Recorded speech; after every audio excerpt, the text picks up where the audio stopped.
Welcome to Woohoo Wednesday. I'm Little Woo, and this week's topic is about the impact of complaining. Well, complaining is a natural human reaction to certain life events or experiences, and it does have a purpose. So I want to start today's talk with a look at the benefits or purposes of complaining. The first one is that complaining is a really natural release valve, and it's not physically violent or harmful in a physical way. So it's kind of a safer way to release pent-up frustrations, tensions, or contracted energy that you're holding on to. So it's really kind of helpful to move that energy out of you by talking and sharing with someone, and it can be in the form of complaint. Complaining can also help you become more aware and conscious of injustices or discomforts in your life that require some compassionate attention and compassionate action. It helps you understand what you want by outlining what you don't want. So it's a way to better understand yourself and to look at what's going on in your life and make it more clear. If you've been depressed or feeling helpless, complaining can actually give you an influx of life force energy.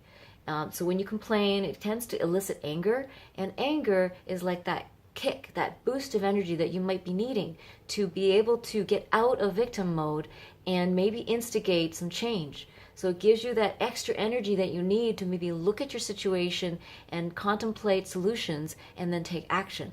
Now let's look at some of the dangers of complaining.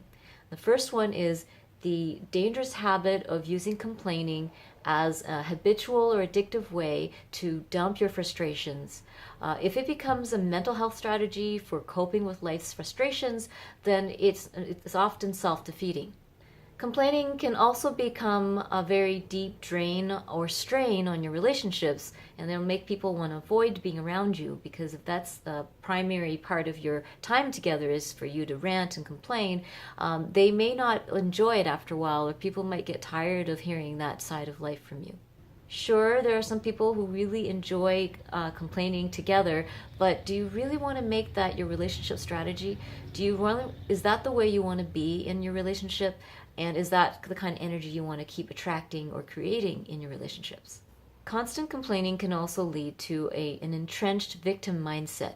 It can start to create a worldview in which you are always helpless, where you will feel like the world is constantly against you, or that you're getting the short end of the stick, or that life sucks. So that really kind of makes life seem lacking or attacking, rather than sharing some of life's joy and the abundance that is actually present in your life. So it crowds out any joy or abundance and just highlights all that's missing, all that's wrong, and then makes you feel like everything's against you or that you're a victim. Complaining can also lead to a sense of complacency, because you're venting and you're feeling a little bit better from sharing your complaints and sharing your unhappiness, but then it can lead to lack of action. So it's like this unhappiness that doesn't allow you to actually resolve or change your situation.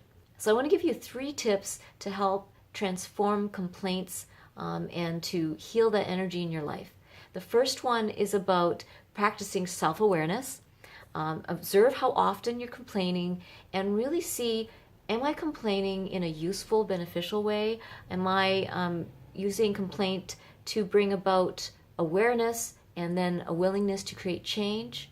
Or is it just bogging you down and making you feel bad and making others feel bad around you constantly and creating a constant negative worldview? And also be aware of how you complain in private and how you complain in public, because on social media or when you talk to people in person, then you might notice a certain way of being, and then maybe privately you might be very different, or maybe you complain less or more. So just be aware of what your motivations are and how you're complaining, and how is it impacting your life, or how is it benefiting your life.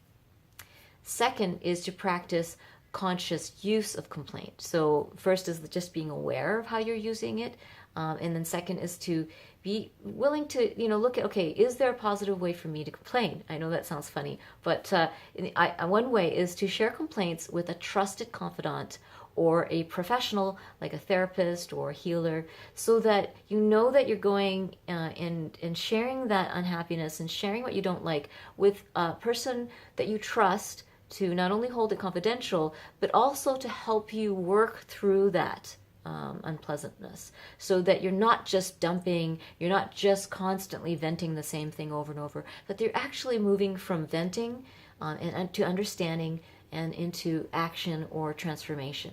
But it's about that agreement, and it's also about their consciousness and their skill set. Are they able to do this with you?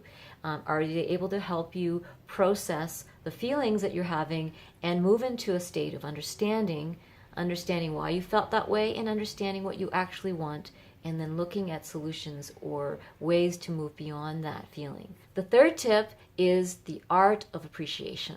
Practicing appreciation as a response to complaint is very powerful. So every time that you notice you're about to complain, just speak no evil, stop, and choose to look at what you do have in your life. Gratitude is really a wonderful and sincere way to transform the contractive energy of complaint.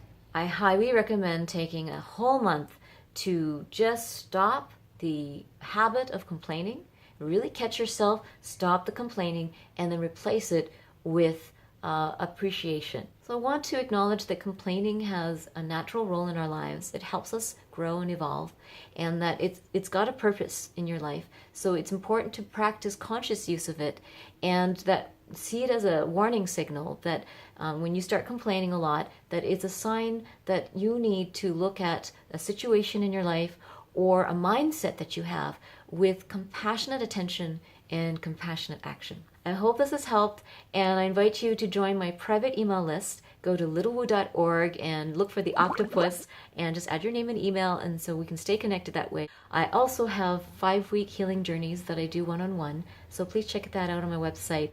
Lots of love from the Mermaid Pirate Lagoon. Mwah.